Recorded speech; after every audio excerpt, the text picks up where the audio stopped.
Masya Allah.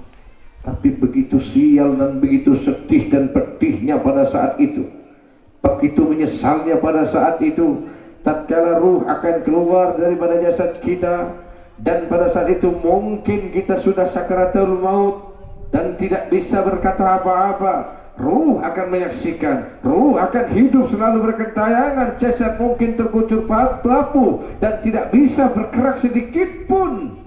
Di situ penyesalan demi Allah akan bercucuran dan akan bertubi-tubi berdatangan kepada kita apabila anak kita tidak bisa mengaji untuk kita. Istri kita hanya diam, anak kita hanya diam, semua membungkam, tidak berbuat apa-apa.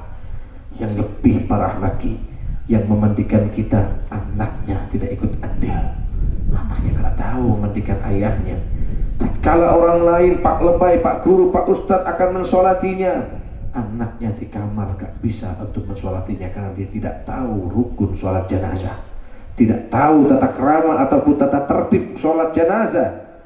Dan tatkala di kuburan pun bukan anaknya yang mengkafaninya, tatkala mengkafaninya pun bukan putranya yang mengkafaninya, tatkala masukkan ke dalam kubur anaknya tidak ikut-ikut, bahkan tatkala kirim doa pun mereka tidak tahu berbuat apa-apa. Demi Allah, disitulah penyesalan demi penyesalan akan muncul.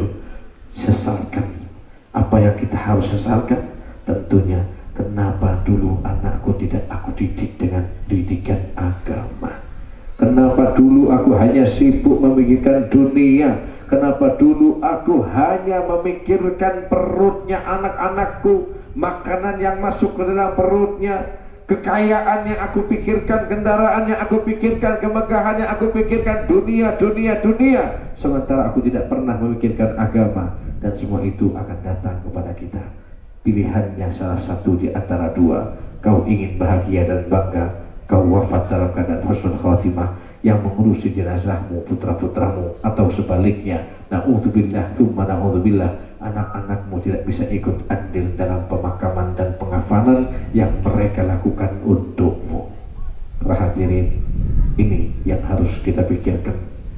Mari, kata orang tua dulu, walaupun kaki jadi kepala, kepala jadi kaki, aku ripo demi pendidikan anakku. Tanda kutip, bukan hanya pendidikan umum saja, tapi yang terpenting adalah pendidikan agama mereka, ngaji mereka, akhlak mereka, dan ilmu mereka.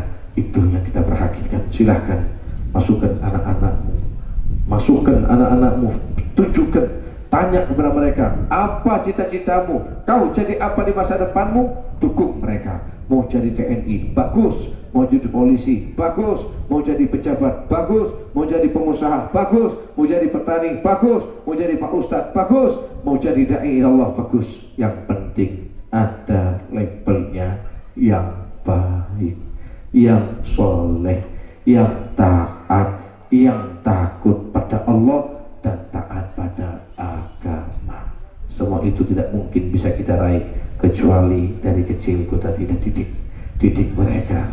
Tunjukkan kepada mereka tatkala kau sholat, tunjukkan kepada mereka tatkala kau berwudu, tunjukkan kepada mereka tatkala kau baca ratib, tunjukkan kepada mereka tatkala kau mengaji, tunjukkan kepada mereka bagaimana tutur katamu, jangan kasar.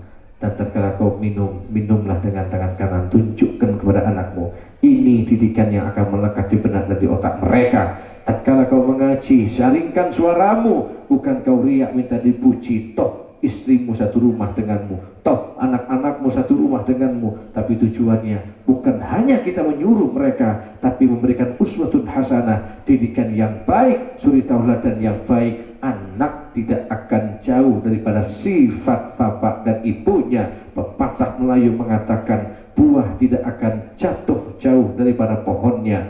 Dalia didul hayyah illal hayyah. Ular tidak mungkin beranak sapi, ular tidak mungkin beranak unta dan kambing. Ular akan beranak ular, unta akan beranak unta, buaya akan beranak buaya, dan kambing akan beranak kambing. Tinggal kau pilih mau kemana anakmu, dan dicetak menjadi apa anakmu.